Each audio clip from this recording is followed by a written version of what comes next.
Assalamualaikum, Salam Malaysia Madani bersama aku Muhammad Ar-Rasti Derasi Nadia Mabar Air Bajau memang itu Sabtu 14 Januari 2024. Nom Telaga Tiu bahkan terangun menguatasan masalah bekalan buai dari Universiti Malaysia Sabah UMS memakai peruntukan 3 juta ringgit. Ada benar Perdana Menteri Datuk Seri Anwar Ibrahim Mei tahun limpas.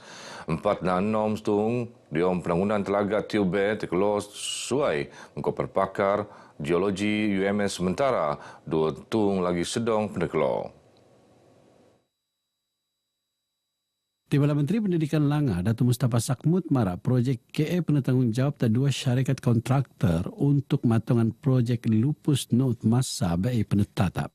Projek penangunan telaga air jangkal Lupus Mas Bunda kau laporan perkembangan ini akan penatongan setiap minggu oleh Kementerian Pendidikan Langa.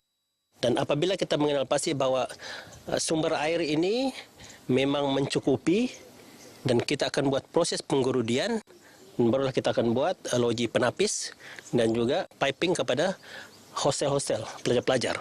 Jadi saya menggesalah kepada semua pihak. Kita akan pastikan bahawa projek ini akan dapat disiapkan mengikut kontrak yang ada.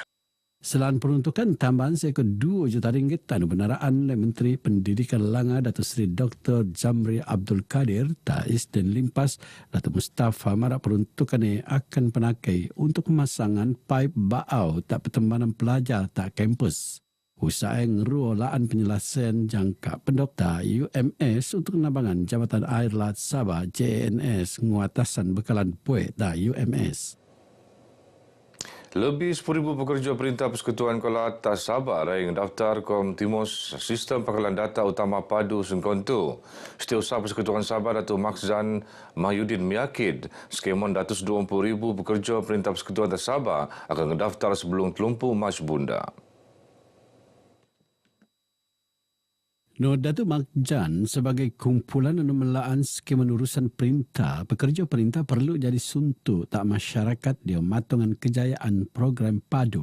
Kita telah mewujudkan satu jawatan kuasa yang terdiri daripada pejabat setiausaha persekutuan bersama dengan pejabat perangkaan dan juga pengurus-pengurus sumber manusia semua jabatan-jabatan persekutuan Negeri Sabah. So kita akan memastikan, kita akan membuat semakan, memastikan supaya semua pengurus sumber manusia di peringkat Jabatan Negeri Sabah, setiap penjawat awam Persekutuan Negeri Sabah mendaftar padu sebelum 30 Mac tahun 2024 nanti.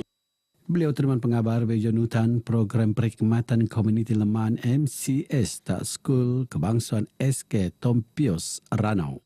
Program usaha Kementerian Kewangan Luaman Perbendaharaan Malaysia Sabah PMS2 bertujuan muan perkhidmatan penting penerluan oleh penduduk luar bandar antara kawasan pedalaman. Untuk MCS tahun ini, kita juga still membawa semangat supaya semua masyarakat tidak ada yang tercicir dalam mendapatkan akses kepada perkhidmatan dan juga inisiatif khususnya yang diumumkan dalam bajet 2024. Kita telah menyerahkan surat kelulusan penerimaan kanak-kanak warga negara Malaysia tanpa dokumen untuk memasuki sekolah. Ini adalah sebahagian daripada program OPSIS yang merupakan inisiatif Jabatan Pendidikan Negeri Sabah untuk mengatasi masalah keciciran, terutamanya dalam kalangan anak-anak kita yang tidak mempunyai dokumen. Lebih 40 agensi perintah kok Persekutuan Penekurung ngejayaan program itu. Perian bekalan elektrik tak Ranau kau persediaan naik selajur perlangan luaman penangunan pencawang pemagian utama PPU 33 kV Lingkudau. Projek anu numpunan tebos 20 Disember bertium operasi sepenuhnya atas 10 Januari tahun itu. Pengurusi Sabah Electricity Sdn Berhad SCSB Datuk Seri Panglima Wilfred Madis Tanggau marak penangunan PPU itu bertujuan matongan bekalan tenaga elektrik cukup kemenuhan keperluan terutama luaman penambungan daerah Ranau ta sistem grid talian elektrik Sabah. Ia depan muan pembawaan ta sistem bekalan tenaga elektrik ta Ranau anu sebelum tu semua pegantung ta set dana kuasa diesel. Projek ini adalah projek daripada kerja persekutuan yang melibatkan lebih kurang 29 juta dan dengan sambungnya Ranau ke sistem grid, kualiti bahan elektrik di Ranau akan tambah dan dengan itu juga penggunaan diesel, genset, buat di Ranau boleh dapat menjimatkan pelajaran dari segi berdasar. Data Manius teman pengabar di Maidan Perasmian PPUA ada senumpurnaan le Menteri Keuangan lah Datuk Seri Panglima masih dimancut. Kira-kira 300 bertempat kampung Kepangian Ranau mengkolek alapan luaman projek buat bersih, luaman projek bekalan luar bandar Kementerian Pembangunan Kemajuan Desa ke wilayah. Inisiatif anu pau-pau pelurune dari Ratu berungkok nelase kasawan bekalan buat bersih diam Dewan dengan Latdun Paginatan anu roto-roto ni makai buat graviti konvensional. Saya dipahamkan bahawa ianya dapat membakal 60 buah rumah.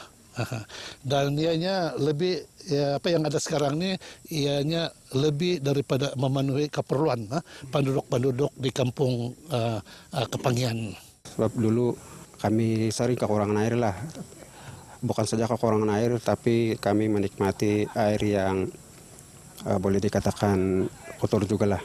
Ya sebelum air yang bertapis sekarang ini. Jadi terima kasihlah sebab kami sudah dapat menerima dan menggunakan air yang ada sekarang ini. Tak sedia Dato' Abidin nadang projek bekalan buik luar bandar pengen teknologi gadung senelajuran tak kawasan pedalaman. Universiti Malaysia Sabah UMS kole merun Karnival Kurikulum UMS Kakum seundium teka usaha Kementerian Pendidikan Langa merun graduan pengen kebulian diom bidang akademik ko pribadi diri. Karnival lumangi neuronan inovasi muda ko realistik penerun Dewan Chancellor UMS. Naib Chancellor UMS Profesor Dr. Kasim Mansur Marak Karkum bertujuan muan kesadaran tak pelajar selaan secara paling alap luak mantabangan nang jurulatih. Halimana Yonepan antara usaha ngulung-nguluan pelajar berfikir lebih basak sebaik engkau slogan UMS peneraju masyarakat berinovatif. Menurut kursusan sendirian tak pusat kau kurikulum kau pemajuan pelajar medawan kebulian pelajar dia mengasah bakat kau kemahiran luapan pendidikan kursus sesuai engkau pemerunan program. Beliau berucap dia Maidan Perasmian Karnival itu anun ramian engkau persembahan bakat pelajar pembentukan pengerguan kau cenderamata kau panlintaran tak tuung pemikir tuan le pelajar. Kementerian Pendidikan Langa KPT dan Dewan Peruntukan RM20,000 Terauja Archery PLT dia melingau lagi kepala pelanan aktiviti sukan mana di Universiti Malaysia Sabah UMS. Peruntukannya antara lain dia menjayaan cabaran buanan mana tradisional IPT UMS Datuk Mustafa Sakmud 2024 anak penerun start tahun itu. Not di Malam Menteri Pendidikan Langa Datuk Mustafa Sakmud aliman mo petengah sukan mana tradisional berselajuran Unipan kolek penjadi sebagai produk pelancongan UMS. Saya juga mau supaya pusat memanah ini dijadikan produk pelancongan untuk negeri Sabah. Ya, seperti yang saya dimaklumkan ini antara yang terbaik di negeri ini. Dan saya minta supaya juga ditambah nilai kemudahan yang ada dan juga package-package-nya supaya dia akan menarik pelancong untuk hadir dan akan juga menambah hasil kepada pusat memanah ini. Tak masa sama pemerunan sukan tupan kolek melanggar lagi kemahiran kau merun keluanan alap tak ban penuut. Sementara Presiden Persatuan Memanah Tradisional Kota Kinabalu, Mat Suhaimi Sapi marak dengan program rancang setiap tahun untuk mempersusukan sunnah ta Institut Pengajian Langang Engkau UMS sebagai modal bodai. Kita ada program pemanah ulung Borneo. Pemanah ulung Borneo ni pun kita buat dekat sini yang mana daripada selain daripada memanah dia kena berpedang, melontar pisau, melontar kapak, melontar tombak, melastik dan menyumpit. Dan kita ada program-program kecil-kecilan maksudnya yang daripada sekolah sukan dan sebagainya. Sekolah tahfiz dia datang hari sukan. Pasukan Safa Petatan Kolengalan Safa Kota Kinabalu 1-0 diom keluanan pembukaan kejohanan Piala Safa 2024 peringkat zon pantai barat Padang Sukma Kota Kinabalu. Gol kemenangan pasukan Sapa Putatan penosok Evan Ferreira Francis tak dapat masa bobos keluanan. Dian bekal lagi sekeluanan pasukan Sapa Tuaran Saup Moto Bejo Sri Dekau Kosong sebeta ngeluanan Sapa Pinampang. Sementara Setiausaha Eksekutif Safa David Wisom marak kejohanan tu untuk merun bakat pekukuri bol tak dia 20 tahun, 20 tahun kok tak dia 10 tahun. Persiapan dan juga perkembangan untuk Piala Safa ini memang kita sudah susun atur daripada mulanya, dan untuk perlawanan pertama ini bermula pada hari ini di mana ada 4 kumpulan lah yang bertanding. Diharap dapat para panel-panel yang dilantik untuk kejuaraan ini, Piala Safa ini dapat mencungkil bakat-bakat lah untuk pemain bawah 23, bawah 20 dan bawah 18, dan itulah matlamat kita untuk mengadakan kejuaraan ini. Piala Sapa 2024 penurun sebeak tak 6 con engkau 20 dekau pasukan keluar ngerebut piala pusingan. Pemenang bobok kedua nang setiap con akan ngogota sekeluanan penghabisan anu akan penurun ta Stadium Likas ta 25 ngabut 27 Januari itu. Begini berai baca waktu, aku Muhammad Ar-Rasid Rasin dari sungai hingga ke segara Palestin pasti merdeka. Assalamualaikum.